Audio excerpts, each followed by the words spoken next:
Hi, I'm Bettencourt. You're watching Today in MA. I'm here with Brian at the Whaling City Museum. Brian, what is your role at the museum? My role is Education and Programs Manager at the New Bedford Whaling Museum, so I do all the school programs, all the group tours, and I'm the volunteer coordinator for about 115 active volunteers. Now, as the Education and Programs Manager, are there any outreach programs for students?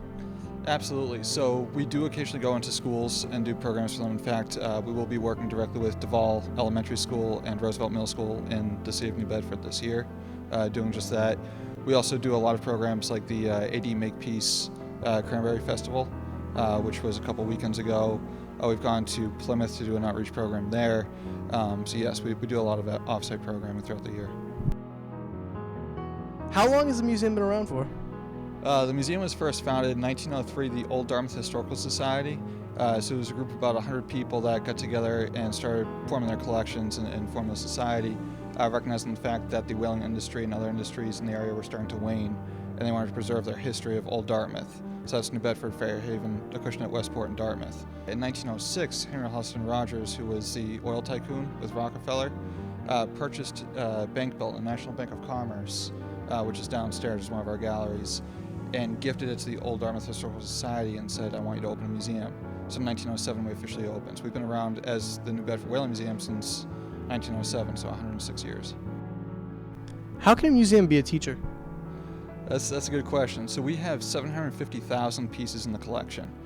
We cover every facet of American and world history essentially in those pieces.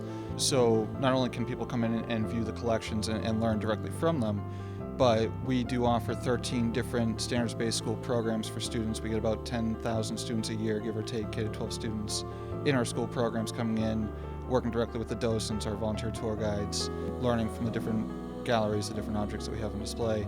So a lot of people ask me, how did you sail a ship into the building? That's usually the first question I get when I'm in here.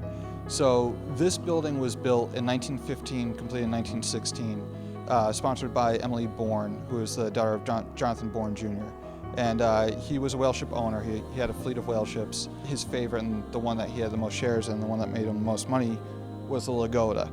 And that was destroyed in the late 1800s. So after he passed away, his daughter wanted to memorialize him somehow, wanted to make sure that people in New Bedford remembered who he was. So she had this building built and this half-scale model built inside of it, 1915 to 1916.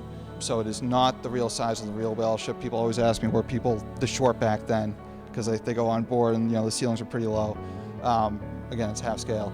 But because it was built in 1915 to 1916, it was built by the shipwrights of the area. So rather than bringing in carpenters or model makers, we had the actual shipwrights come in, the guys that were working the real whale ships, build this one. It is fully functional. It can't sail, it's built into the floor.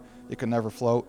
So we use the ship in almost every school program and every tour that we do because, of course, this is kind of the pride of the Whaling Museum.